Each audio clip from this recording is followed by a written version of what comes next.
IPRC 360 channel நேயர்களுக்கு அஸ்ஸலாமு அலைக்கும்.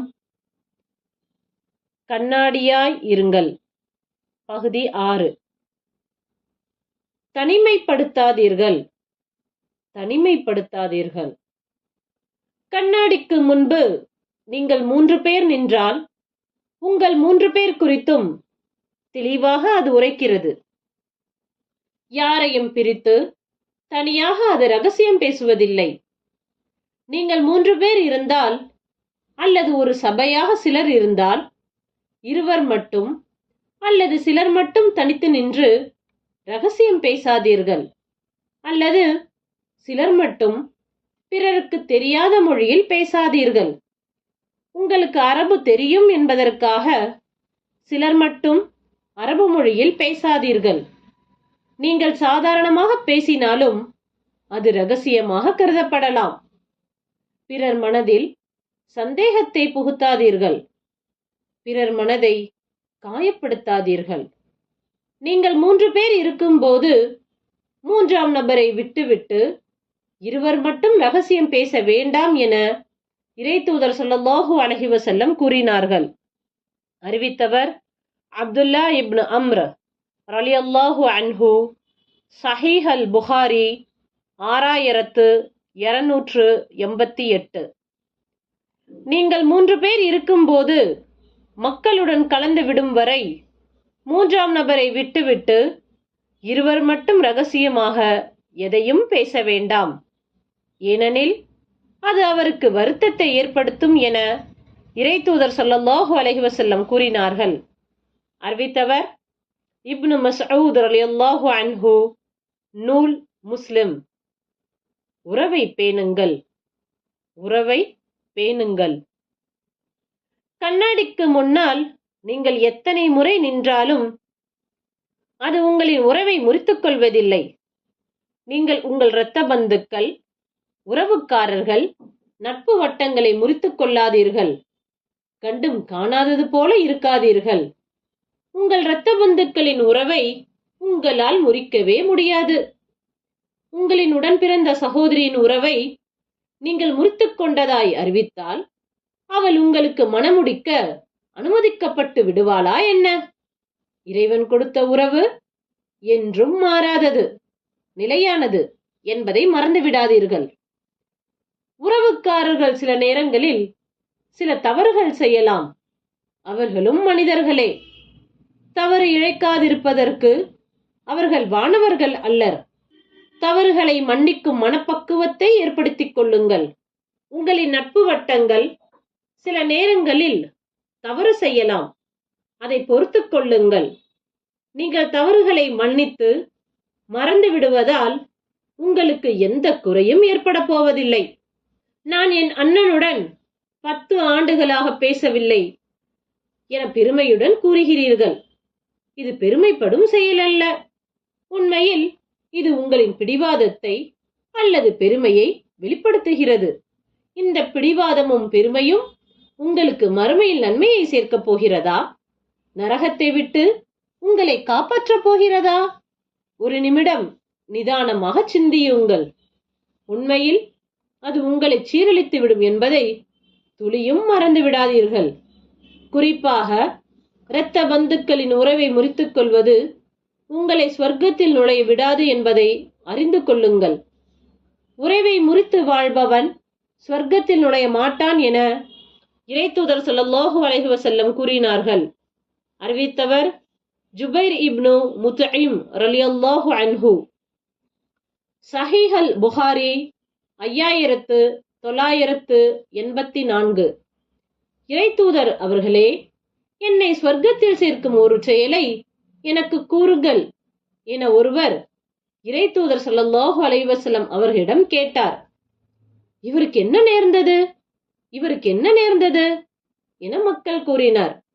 அவருக்கு ஏதேனும் தேவை இருக்கலாம் என இறைத்தூதர் ஸல்லல்லாஹு அலைஹி வஸல்லம் கூறினார்கள். பின்னர் அவரிடம், நீர் ஏக இறைவனை மட்டுமே வணங்க வேண்டும். அவனுக்கு எதையும் இணையாக்க கூடாது. ஐவேளை தொழுகையையும் ஜகாத்தையும் நிறைவேற்றி வர வேண்டும். உறவை பேணி வாழ வேண்டும் என கூறி உம்முடைய வாகனத்தை உம்முடைய வீட்டின் பக்கம் செலுத்துவீராக என்றார்கள். அறிவித்தவர் அபு அய்யூப் அல் அன்சாரி ரலியல்லாஹு அன்ஹு. சஹீஹ் அல் புகாரி 5982 மற்றும் 5983. இறை தூதர் ஸல்லல்லாஹு அலைஹி வஸல்லம் அவர்களுடன் குறைஷியர் சமாதான ஒப்பந்தம் செய்திருந்த அந்த காலத்தில் இணை வைப்பவராயிருந்த எம் தாயார் தம் தந்தையுடன் என்னை பார்க்க வந்தார். என் தாயார் என்னிடம் ஆசையாக வந்துள்ளார். நான் அவருடன் உறவு கொண்டாடலாமா என இறை தூதர் ஸல்லல்லாஹு அலைஹி வஸல்லம் அவர்களிடம் தீர்ப்பு கேட்டேன். ஆம், நீ உன் தாயின் உறவை பேணி நடந்து கொள் என இறை தூதர் ஸல்லல்லாஹு அலைஹி வஸல்லம் கூறினார்கள். அறிவித்தவர் அஸ்மா பின்த் அபி பக்ர் ரலியல்லாஹு அன்ஹு. சஹீஹ் அல் புகாரி 5979. இறை தூதர் ஸல்லல்லாஹு அலைஹி வஸல்லம் அவர்களின் ஏகத்துவ பிரச்சாரத்தில் உறவுகளை பேணி நடக்க வேண்டும் என்பதும் வலியுறுத்தப்பட்டு வந்தது என்பதை புரிந்து கொள்ளுங்கள். இதை அன்றைய இறை மறுப்பாளர்கள் கூட அறிந்திருந்தார்கள். பைசாந்திய பேரரசர் ஹெராக்லியஸ் மக்காவாசிகளின் வணிகர்களில் ஒருவனாக என்னை அழைத்து வர ஆள் அனுப்பினார். நான் அவரிடம் சென்றேன். அப்போது ஹெராக்லியஸ் அவர், அதாவது இறை தூதர் ஸல்லல்லாஹு அலைஹி வஸல்லம் அவர்கள் உங்களுக்கு என்னதான் போதிக்கிறார் என கேட்டார். நான் தொழுகை, தர்மம், கற்பு நெறி, உறவை பேணி வாழ்தல் முதலிய பண்புகள் குறித்து எங்களுக்கு கட்டளையிடுகிறார் என பதிலளித்தேன் என அபு சுஃபியான் ரலியல்லாஹு அன்ஹு கூறினார். அறிவித்தவர் இப்னு அப்பாஸ் ரலியல்லாஹு அன்ஹு. சஹீஹ் அல் புகாரி 5980. இறைவனின் அருள் உங்களுக்கு வேண்டும் என்றால் நீங்கள் உறவை காத்து நடக்க வேண்டும். நீங்கள் உறவை துண்டிக்கும் போது இறையருள் உங்களுக்கு கிடைக்காமல் போய்விடலாம். எச்சரிக்கையாயிருங்கள். தம் வாழ்வாதாரம் விசாலமாக்கப்படுவதும் வாழ்நாள் நீட்டிக்கப்படுவதும் யாருக்கு மகிழ்ச்சி அளிக்குமோ அவர் தம் உறவை பேணி வாழட்டும் என இறை தூதர் ஸல்லல்லாஹு அலைஹி வஸல்லம் கூறினார்கள். அறிவித்தவர் அபூ ஹுரைரா ரலியல்லாஹு அன்ஹு.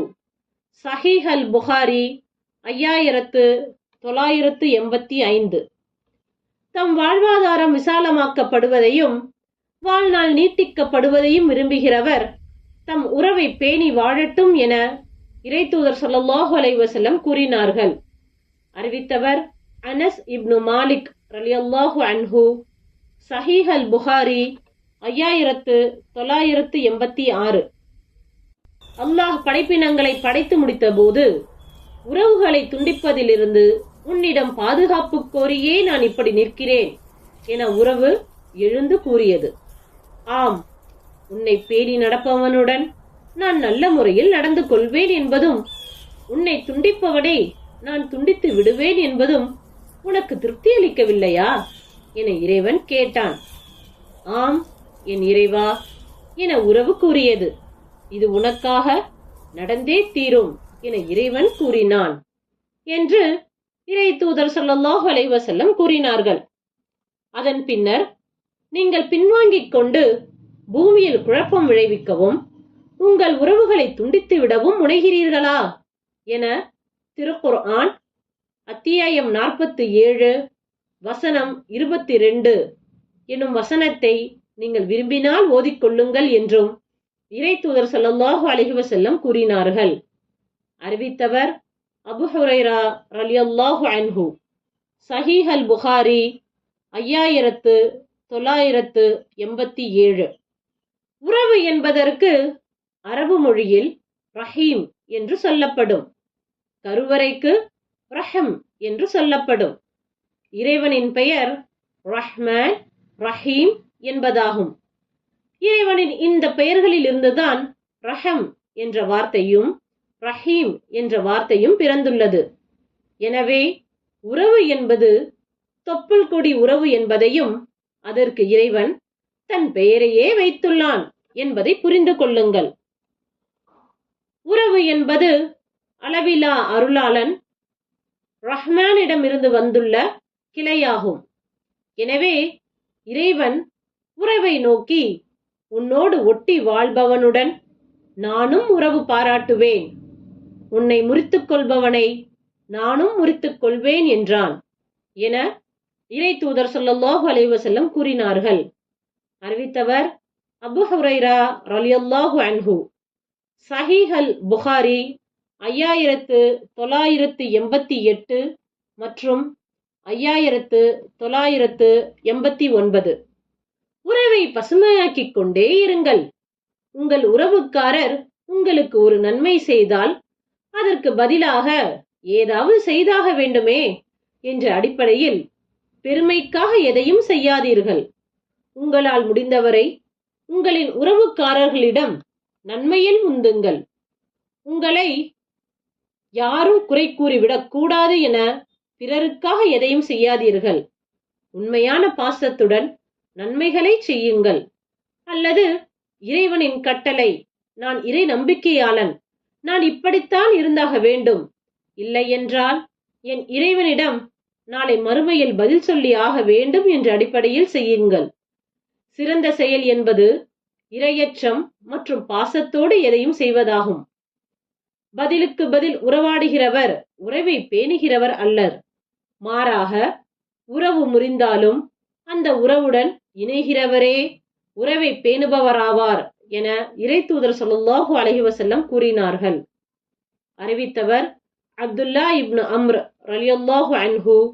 சஹீஹ் அல் புகாரி 5991.